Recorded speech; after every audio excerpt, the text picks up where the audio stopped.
이 마음 가운데 바로 예수 그리스도의 마음이 심겨지는 것이 바로 이 성령 충만인 줄 믿습니다.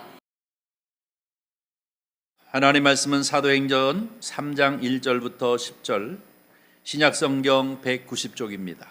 다 찾으신 줄 알고 오늘 이 아침 우리를 향하여 주시는 하나님의 말씀, 저와 같이 함께 한 목소리로 합독해 올리도록 합니다.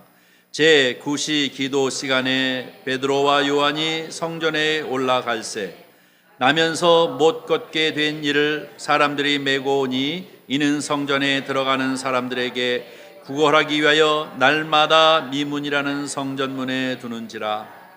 그가 베드로와 요한이 성전에 들어가려 함을 보고 내가 요한과 더불어 주목하여 이르되 우리를 보라 하니 그가 그들에게서 무엇을 얻을까 하여 바라보거늘 베드로가 이르되 은과 금은 내게 없거니와 내게 있는 이것을 내게 주노니 나사렛 예수 그리스도의 이름으로 일어나 걸으라 하고 오른손을 잡아 일으키니 발과 발목이 곧 힘을 얻고 뛰어 서서 걸으며 그들과 함께 성전으로 들어가면서 걷기도 하고 뛰기도 하며 하나님을 찬송하니 모든 백성이 그 걷는 것과 하나님을 찬송함을 보고 그가 본래 성전 미문에 앉아 구걸하던 사람인 줄 알고 그에게 일어난 일로 인하여 심히 놀랍게 여기며 놀라니라. 아멘. 저를 한번 따라해 주세요. 주목하여 보다. 네, 오늘은 주목하여 보다라고 하는 제목을 가지고 함께 은혜를 나누고자 합니다. 지난주에 최초의 교회인 예루살렘 교회의 그 특성에 관한 말씀을 우리가 함께 나누었습니다.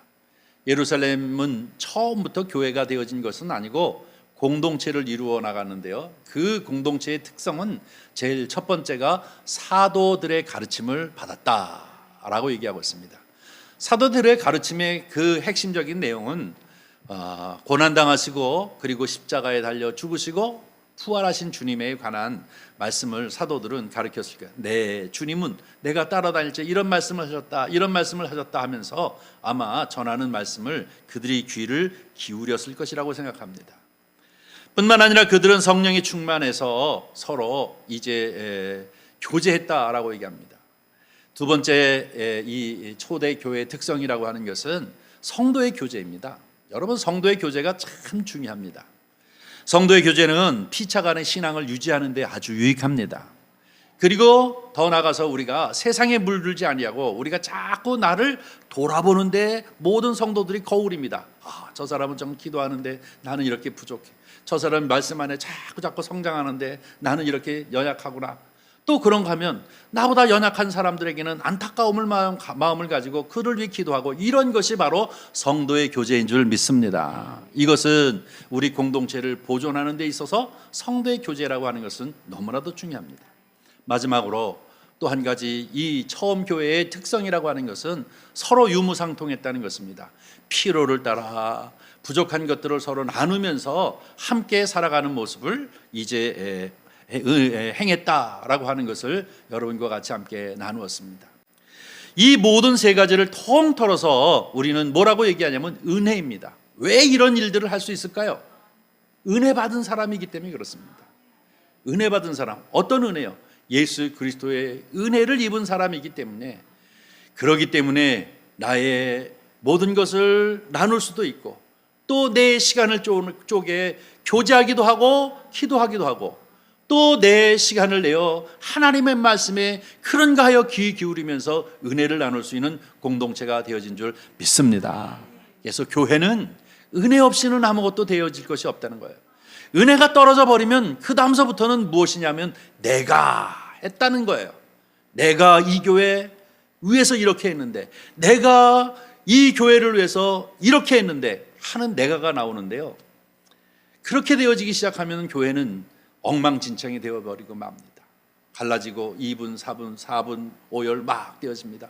파당이 생기고 당 짓는 일이 생기고 막 이렇게 되어지고 서로가 서로를 위해서 싸움을 하게 되어지고 권력화되어지고, 이렇게 되어지면 이미 예수 그리스도의 은혜는 떠나버린, 촛대를 옮겨버린 교회가 되고 마는 것입니다. 그러나 예수 그리스도의 은혜로 하나 되어진 교회는 바로 하나님이 영광 받으시는 교회인 줄 믿습니다. 이런 의미에서 우리 선한 이웃교회는 늘 저와 여러분이 언제나 은혜로 모든 일을 하는 아름다운 이제 성령 충만한 공동체가 되어지기를 주님의 이름으로 간절히 축원합니다. 오늘은 오순절 마가의 다락방에 성령이 강력하게 임하여서 세워진 사도들이 교회만 머물러 있는 것이 아니었습니다. 교회만 머물러 있지 아니하고 세상을 향하여 복음을 전파하는 일을 시작했는데, 그 시작한 첫 번째의 사건이 오늘 본문 말씀 이 사도행전 3장 1절서부터 10절까지 말씀입니다. 지난번에 여러 번 말씀을 드렸죠. 예수 그리스도께서 육신을 입고 이 세상에 오셔서 공생애를 시작하면서 3년 반 동안 하셨던 이 모든 사역을 어디에 맡겼다고요? 교회에 맡겼는데, 이 교회가 이 서영령 충만해서 이 사역을 계승되어진 이 사역을 시작하는 제일 첫 번째 사건이 오늘 본문 말씀 3장 1절부터 10절까지 말씀입니다.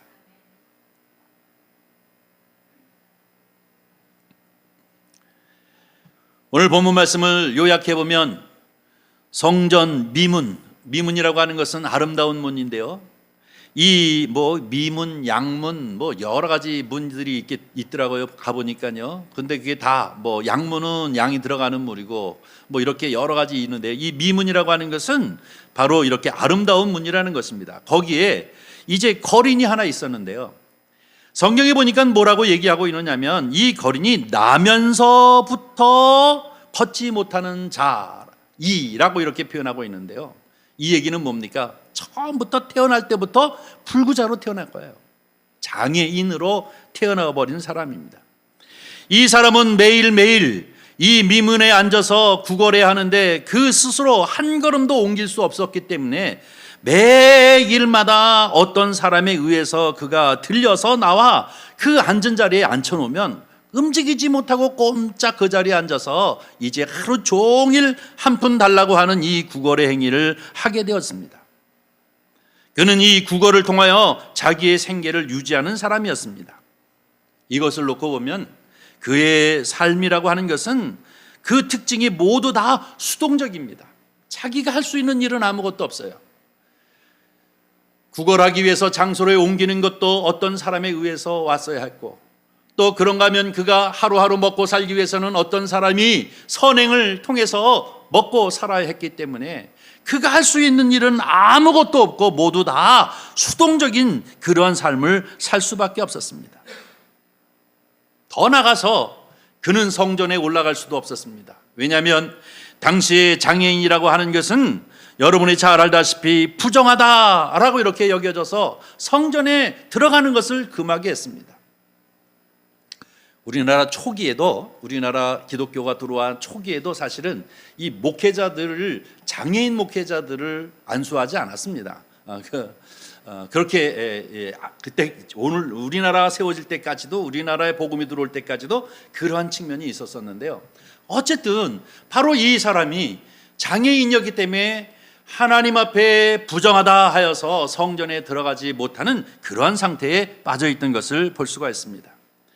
여러분, 오늘 이 본문 말씀에 나면서부터 걷지 못한 사람이라고 하는 이 말 하나가 이 사람의 인생의 모든 고통을 다 담고 있는 단어였습니다.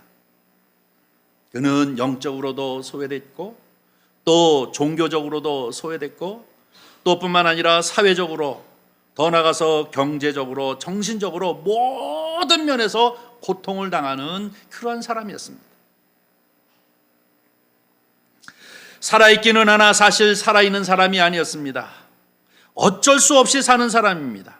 그는 자기가 능동적으로 할 수 있는 일이 아무것도 없고 그저 다른 사람의 도움을 얻어서 살아야 할 수동적인 사람이었습니다. 죽지 못해서 마지못해 사는 그러한 인생, 처참한 인생을 사는 사람이었습니다. 이 사람에게 있어서 그저 한 가지 꼭 붙잡고 싶었었던 것은 무엇일까요? 돈입니다. 어떻게 해서든지 이 물질이라고 하는 돈, 이 유일한 수단, 자기가 생계를 살아가는 수단에 이 돈을 꽉 잡지 아니하면 안 되기 때문에 어제가 됐던 오늘이 됐던 내일이 됐던 모레가 됐던 그에게 있어서는 무조건 무엇입니까? 한 푼 달라고 해서 어떻게 이 돈을 모아 움켜쥐어야 또 내일을 살고 모레를 살 수 있었기 때문에 그가 붙잡아야 할 그 수단은 오직 물질, 돈 하나밖에 없었습니다. 오늘 본문 말씀 5절에 보니까 그가 그들에게 무엇을 얻을까 하여 바라보거늘 이라고 표현하고 있는데요. 그렇기 때문에 그 사람 눈은 항상 사람을 바라보는 거야. 지나가는 사람을 또 바라보고 또 바라보고, 그러면서 마음에 어떤 생각을 했을까요? 저 사람은 몇 푼을 줄 수 있을까? 저 사람은 과연 나에게 동전 몇 푼을 던져줄 수 있는 사람일까? 아니면 나에게 이제 외면하면서 갈 사람일까? 하면서 지나가는 사람마다 그를 쳐다보고 또 쳐다보면서 하루 종일을 지냈던 사람입니다. 오직 저분이 나에게 몇 푼 동전을 던져줄 수 있는 사람일까 하는 것을 늘 바라보면서 쳐다봤습니다.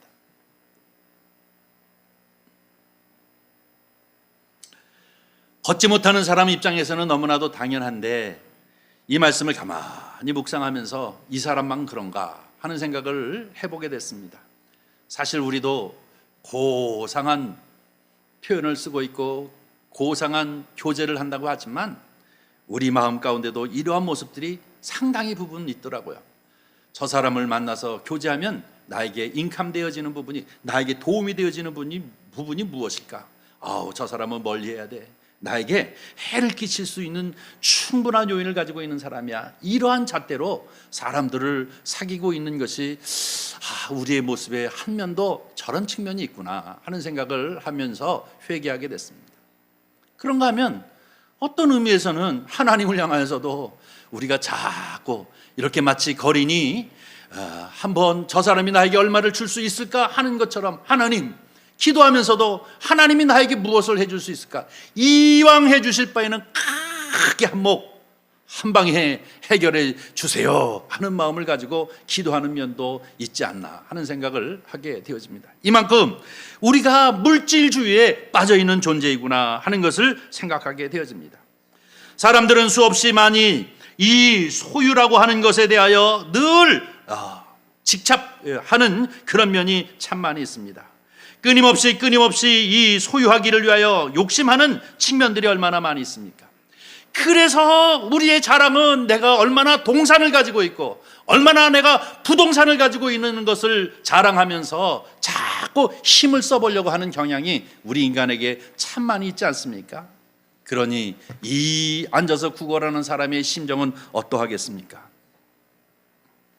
그런데 문제는 여러분, 성경은 계속해서 우리에게 경계하라고 얘기하는 것이 무엇이냐면 물질의 문제를 경계하라는 것입니다. 물질은 위험하다는 것입니다. 여러분, 왜 물질이 위험할까요? 우리에게 물질이 위험하다고 얘기하는 이유는 우리가 물질은 하나님과 우리 사이를 자꾸 멀게 하고 결국 우리가 하나님으로부터 떨어져 나가게끔 하는 것이 물질이기 때문에 물질을 경계하라는 것입니다.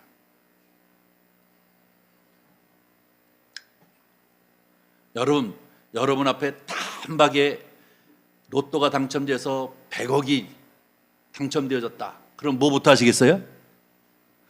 되기 전에는 10억은 띄어서 교회에다 11조 해야지. 근데 막상 돼보세요. 부지하게 혼란스러워요. 혼란스러워져요. 10억을 다 어떻게 내? 우리 교회 장로님도 아마 못할 거야. 이러면서 막 합리화시키기 시작하고 그러면서 자꾸 줄어듭니다. 그리고 난 다음에 이게 결국은 어떻게 되냐면 하나님과 우리의 사이를 멀게끔 만들어가는 위험적 요소가 있는 것이 바로 이 재물입니다.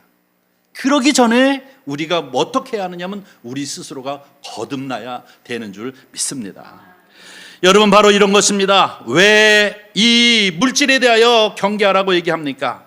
물질 자체, 다시 말해서 재물 자체는 가치가 중립적이기는 하지만 거기에 집착하고 거기에 욕심을 부리면 우리를 위험에 빠뜨리고 결국은 우리를 멸망의 길로 이끌어가는 쪽으로 끌고 갈 수 있는 그 위험적 요소가 이 물질에 있기 때문에 하나님은 성경에서 또 얘기하고 또 얘기하고 또 얘기합니다.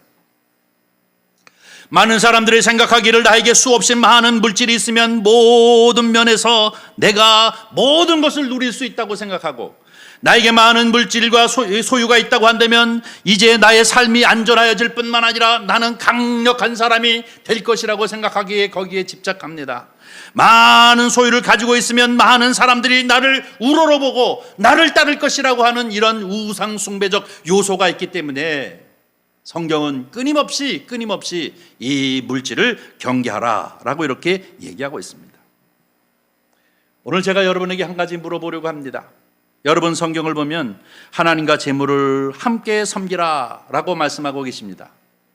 맞습니까? 맞습니까? 우리 교회 성도님들은 성경을 너무 잘 알아. 여기서 대부분 다 이해할 줄 알았는데 아니요가 나오시네요. 성경은 아주 단호하게 얘기합니다. 하나님과 재물을 겸하여 섬길 수 없느니라. 여러분 이것을 심각하게 받아들여야 단호하게 얘기하고 있습니다. 성경은 하나님과 재물을 같이 섬길 수 없다는 얘기예요. 우선순위를 둬야 한다는 얘기예요. 하나님이 우선이라고 하는 것을 얘기하기 위해서 하나님과 재물을 겸하여 섬길 수 없느니라 단호하게 얘기합니다. 이거는 불가능하다는 얘기예요.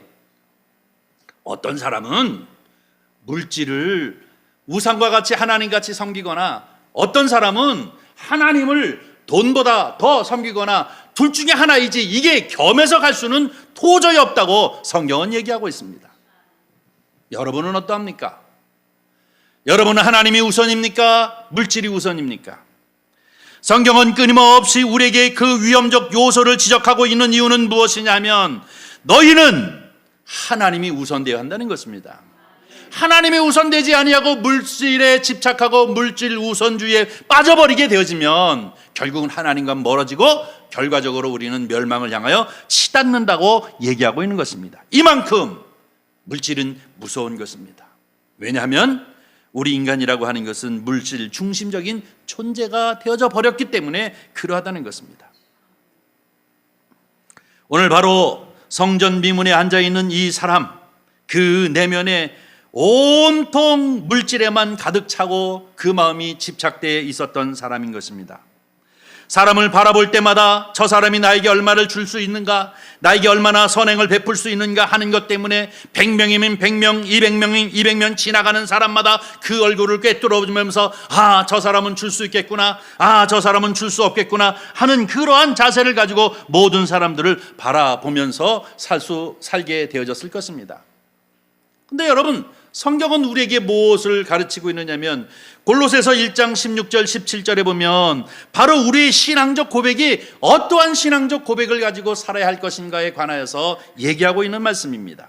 우리 다 같이 함께 읽어보도록 하겠습니다. 만물이 그에게서 창조되되 하늘과 땅에서 보이는 것들과 보이지 않는 것들과 혹은 왕권들이나 주권들이나 통치자들이나 권세들이나 만물이 다 그로 말미암고 그를 위하여 창조되었고 또한 그가 만물보다 먼저 계시고 만물이 그 안에 함께 섰느니라. 아멘. 할렐루야. 믿습니까? 이렇게 고백하십니까? 예, 이 고백을 하는 신앙적 자세를 가지고 있는 사람들은 물질주의에 빠지지 않냐고 하나님주의입니다. 하나님이 주시는 것이 물질이다 라고 하는 고백을 가지고 살아가는 사람인 줄 믿습니다. 여러분 오늘 골로새서 1장 16절 17절에는 뭐라고 얘기합니까? 만물을 하나님이 창조하셨고 또 만물, 보이는 것이나 보이지 않는 것이나, 보이지 않는 것은 뭐예요? 권세, 왕권, 이런 모든 것도 다 하나님으로 말미암았다는 것은 뭡니까? 하나님에 의하여 비롯되어졌다는 것입니다. 뿐만 아니라 만물보다 먼저 계신 분이 하나님이시고 또 하나님은 만물이 하나님 안에 그와 함께 있다라고 얘기하는 것입니다. 이 얘기는 무엇입니까? 모든 것의 주인은 하나님이시라는 거예요. 믿습니까? 이 신앙적 고백을 가지라 라고 가르치는 것이 바로 이 골로새 1장에 있는 말씀 16절 17절에 있는 말씀입니다. 우리가 이 마음을 가지지 아니하면, 이 마음을 가지지 아니면 물질의 위험적 요소 때문에 결국은 문제가 되어지는 것입니다. 그러나 이런 마음을 가지고 있는 사람은 주시는 것도 주님이십니다. 쓰시는 것도 주님이 것입니다. 주님의 것을 나에게 맡겼기 때문에 내가 이 모든 것 주시는 대로 내가 주 안에서 쓰겠습니다 라고 하는 자세를 가지고 있는 사람들, 이 사람들이 바로 주님 주의로 살아가는 사람들인 줄 믿습니다. 100억이 생기면 고민 안 해요. 이러한 신앙적 고백을 가지고 있는 사람들 고민 안 해요. 나에게 하나님께서 크고 놀라운 달란트를 주어서 이제 의사로서 평생을 행복하게 누리고 살 수 있도록 하나님이 복을 주셨으면 그 노년에 가서 그 모든 것을 내려놓고 저 외국에 가서 헌신하고 봉사하는, 이 의료 봉사하는 사람들도 다 무엇입니까? 다 하나님이 주셨다고 생각하기 때문에 그렇습니다. 그런가 하면 어떻게 해서든지 악착같이 좀 더 벌어서 집 한 채 더 마련하고 빌딩 더 하나 마련해가지고 내 새끼들 물려줘야지 하는 사람들은 물질주의에 빠져있는 사람입니다. 하나님의 것입니다. 믿습니까? 이러한 자세를 갖는 것이 무엇보다도 우리에게 필요한 것입니다. 소유 자체가 우리에게 필요 없다는 얘기는 아닙니다. 모든 것의 주인은 곧 하나님이신 줄 믿습니다. 오늘 본문 말씀이 바로 그 얘기를 우리에게 가르치고 있습니다. 오늘 본문 말씀은 돈에 사로잡혀 있는 한 사람에게 성령에 사로잡혀 있는 사람이 다가가서 복음을 전하는 거예요. 돈에 사로잡혀 있는 사람에게 성령에 사로잡혀 있는 사람, 다시 말해서 모든 것이 하나님의 것이라고 하는 이 신앙적 고백을 가지고 성령 충만한 사람이 다가가서 그에게 복음을 전하는 것입니다. 4절 말씀을 보니까 뭐라고 얘기합니까? 베드로와 요한이 더불어 주목하여 이르되 우리를 보라 라고 이렇게 얘기하고 있습니다. 제가 오늘 설교의 가장 포인트, 여기서 우리를 위하여 보라 중에서 주목하여 라고 하는 단어를 강조해 버리고 합니다. 이것은 헬라어로 이 아테니조라는 단어입니다. 아테니조, 헬라어 여러분 공부 안 했으니까 굳이 기억할 필요는 없겠지만, 이 아테니조라고 하는 단어가 네이버 같은 데서도 찾아보면 나옵니다만은, 이것은 하나님이 사람을 바라보는 시선을 말하는 단어입니다. 하나님이 사람을 바라보는 시선입니다. 예를 들어서 이것을 성경에 꼭 집어서 얘기한다고 하면 누가복음 22장 61절에 이제 이 이야기가 나오고 있는데요. 누가복음 22장 61절에 보면 이렇게 얘기합니다. 주께서 돌이켜 베드로를 보시니, 여기서 보시니가 아테니조입니다.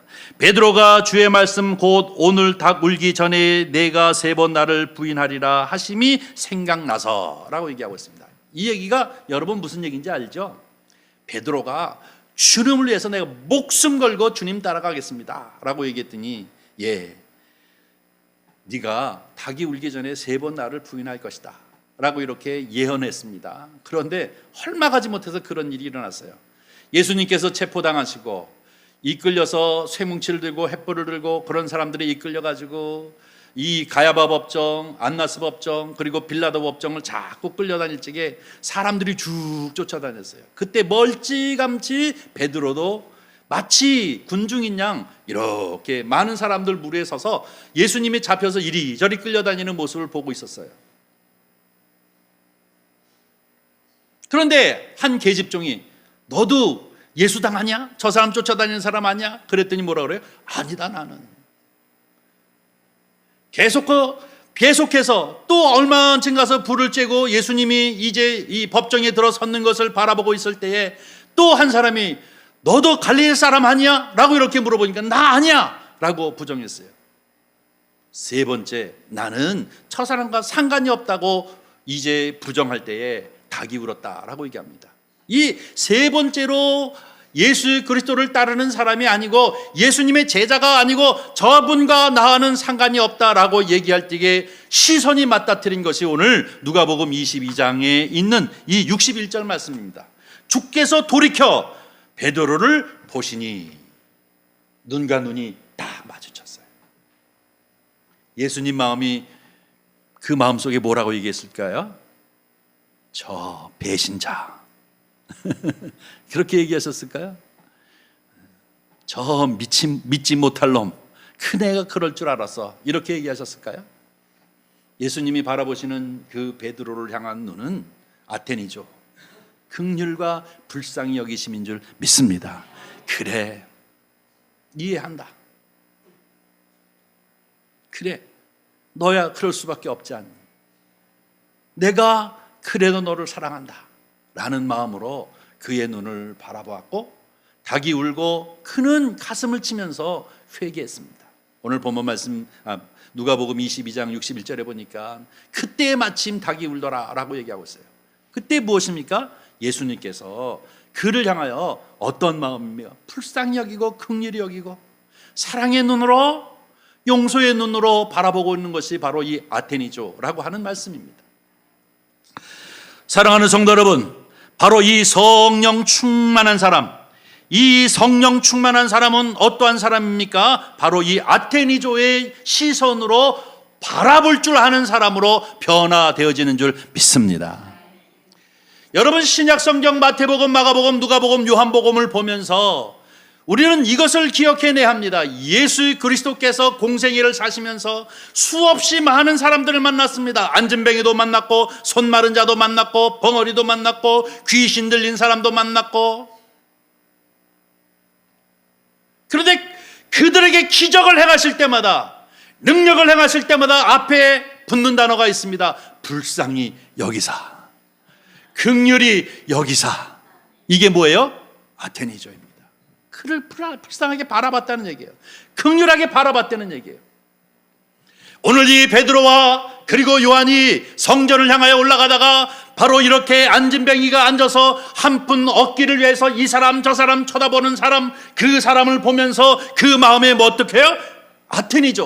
긍휼히 여기는 마음, 불쌍히 여기는 마음, 저에게 구원의 길이 있어야 하는데 하는 마음으로 동해버렸다고 얘기하고 있습니다.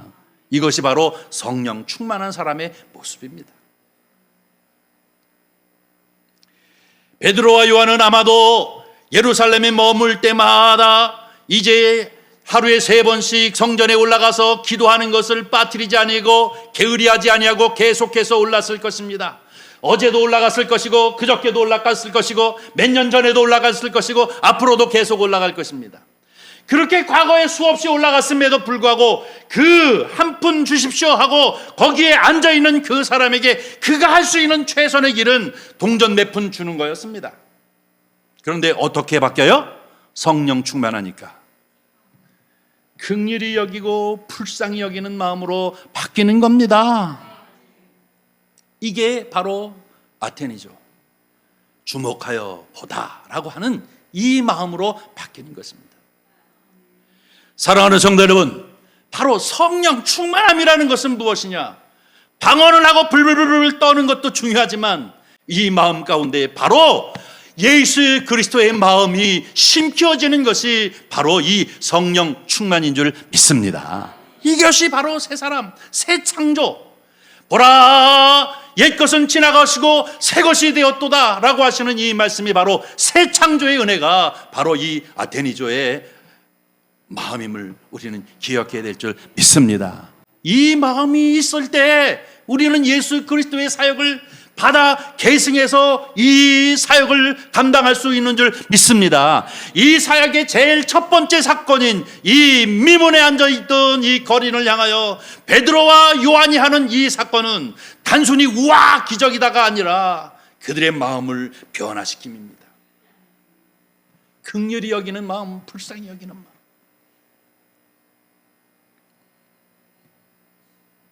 가끔가다 우리 시유하시는 정 집사님, 이런 사람 안타까워요. 그런데 제가 봐도 그래요. 이 시유를 이렇게 저는 가서 알바를 해본 적은 없지만 이렇게 보면 종종 우리 집사님한테도 듣고 뭐 이러면서 보면 이 삼익 아파트에 알코올 중독자들도 참 많아요. 그냥 계속 요 뭐죠? 막걸리병 맨날 들고 왔다 갔다 거리는 아줌마가 맨날 똑같이 그래. 그 중독이 분명히 몹시 안타깝게 생각하셔요. 불쌍하게 여겨서 그저 5만 원짜리 성경도 사주고 또 간증집도 사주고 계속 그런 일을 하십니다. 어떻게 보면 그 쓸데없는 일 괜히 하시네 이렇게 얘기할 수 있잖아요. 그러나 이해합니다. 왜? 불쌍하거든요. 그 영혼이 불쌍하거든요. 어떻게 해서든지 그것을 던져버리고 새로운 삶을 살게 하기 위한 그러한 간절한 마음이 예수 그리스도와 같은 긍휼과 자부의 마음이 있기 때문에 자꾸 또 듣던 안 듣던 복음을 전하고 선행을 베풀며 그의 마음을 움직여버릴까 하며 애쓰는 모습이 있는 것 아닙니까? 이것이 바로 성령 충만한 사람의 삶의 모습이요 변화되어진 심령 아테니조의 마음인 줄 믿습니다. 심지어는 이 마음은 어떤 마음입니까? 가족 중에서 나를 그렇게 괴롭히고 시달리게 하고 때로는 폭력을 행하고 그러한 남편이라도 옛날에는 보기만 하면 이가 으드득 깔렸고 돌아서면 저 인간 언제 뒤질까 하는 마음을 가졌을지라도 성령 충만함을 받게 되어지면 어떻게 변하는 거예요? 불쌍해지는 거예요. 불쌍해. 저 인간이 예수를 몰라가지고 저렇게 됐지. 예수 그리스도를 몰라서 저렇게 됐지. 저게 왜 저 사람의 죄일까 하는 이 안타까움 때문에 새벽에 나와 주여 회개케 해 주십시오 돌아서게 하여 주시옵소서 하고 기도하면서 또 용서할 수 있는 마음을 갖게 하는 것이 무엇입니까? 아테니조의 마음, 다시 말해서 예수 그리스도의 마음이 그 마음 가운데 성령의 충만함으로 심겨졌기 때문인 줄 믿습니다. 늘상 지나다니던 이 기도하러 다니던 이 길에 왜 그때만 특별히 그 앉아있는 사람이 보였겠습니까? 심령이 변하니까 그가 불쌍히 보이는 거예요. 저에게 구원이 필요한데, 저에게 예수 그리스도가 필요한데, 여러분 사업의 과정을 통해서 나에게 엄청난 손해를 껴가지고 내가 10년, 20년 동안 그것을 감당하기 내기 위해서 정말로 힘들고 했었어요. 보기만 하면 원수같이 여기고 내가 너를 꼭 망하게 만들리라. 내가 안 되면 내 자식한테 내가 얘기해서라도 꼭 망하게 만들리라 라고 생각했던 그 사람도 성령 충만하고 마음이 변하게 되어지면 불쌍하게 여겨지는 거예요. 저 인간이 왜 저렇게 사악해졌을까? 저 인간이 왜 저렇게 철면피가 되어졌을까? 예수 그리스도가 없기 때문에 그렇지 하기 때문에 그에게도 복음을 전하는 마음이 바로 이 아테니조의 마음인 줄 믿습니다. 바로 성령의 충만함을 통하여 이러한 마음이 그들 가운데 새 창조로 이제 심겨졌기 때문에 결국은 예수 그리스도께서 행하신 이 지상적 사역을 이 감당할 수 있는 교회가 계승받아서 할 수 있는 이유가 바로 여기 있는 것입니다. 이런 사람들에 의하여 하나님의 나라는 계속 지경이 넓혀지는 것입니다. 이런 사람들에 의하여 복음이 전파되어지고, 이런 사람들에 의하여 교회는 또 교회가 세워지고, 또 복음이 전파되어지고, 새로운 사람이 이제 정말로 거듭나서 하나님의 자녀가 되어지는 역사가 있게 되어지는 줄 믿습니다. 결론입니다. 오늘 바로 그 마음을 가진 베드로와 요한이 6절에 뭐라고 얘기하고 있습니까? 6절에 얘기합니다. 우리 다 같이 함께 읽습니다. 시작. 베드로가 이르되 은과 금은 내게 없거니와 내게 있는 것을 내게 주노니 나사렛 예수 그리스도의 이름으로 일어나 걸으라. 아멘. 바로 이게 능력입니다. 누구의 이름? 예수의 이름. 예수의 이름으로 일어나 걸으라 라고 얘기합니다. 나는 아무것도 없다, 은도 금도 없다, 그럴 것이 베드로가 예수님을 따를 때 그물도 배도 집어내 던지고 예수님을 따르지 않았어요. 그러니 뭐 수표라도 한 장 툭 줄 수 있는 능력이 있겠어요? 없어요. 그러나 그에게는 더 소중한 것이 있었어요.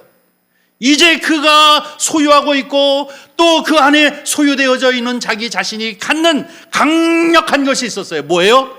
예수 그리스도의 이름이에요.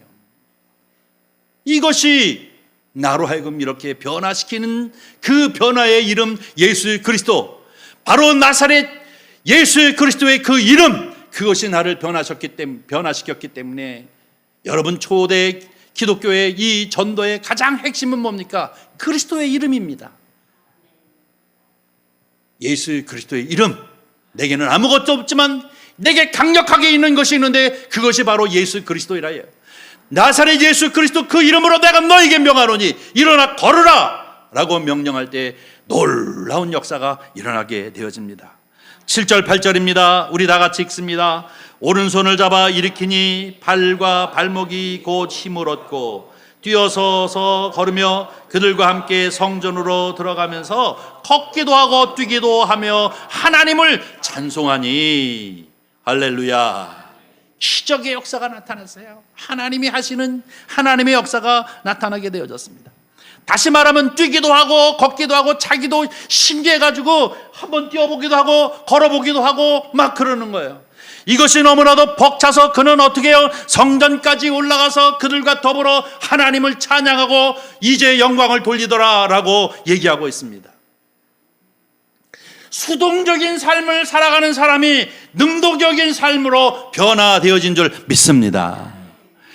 한 푼 얻기 위해서 가고자 하는 그 자리까지도 다른 사람에 의존하여 얹혀서 갈 수밖에 없었던 사람, 그 사람은 하루하루 살기를 위해서 지나가는 사람들을 이 사람도 저 사람도 돈으로 보이는 거예요. 저 사람은 몇 푼을 줄 수 있을까, 몇 푼을 줄 수 있을까 하는 이런 수동적 태도를 가지고 살아갔던 사람이 이제 능동적으로 변했어요. 스스로 한단 말이에요. 어떻게요? 일어나서 걷기도 하고 뛰어보기도 하고 성전에 올라가 하나님을 찬양하더라. 할렐루야. 완전한 변화입니다. 기적의 역사입니다. 예수 그리스도를 통하여 새로운 삶을 시작하는 이 능동적 삶을 살아가는 인생이 되어진 줄 믿습니다. 사람이 완전히 새 사람이 되어졌습니다. 사랑하는 성도 여러분, 예수 그리스도의 이름, 이 예수 그리스도의 이름은 수없이 많은 사람들을 변화시켰습니다. 예수 그리스도의 이름은 우리의 영혼을 구원시킬 뿐만 아니라 육신의 연약함도 강력하게 만드시는 역사를 이루고 있습니다. 예수 그리스도는 깡패가 변하여 새 사람이 되어지게도 하는 것입니다.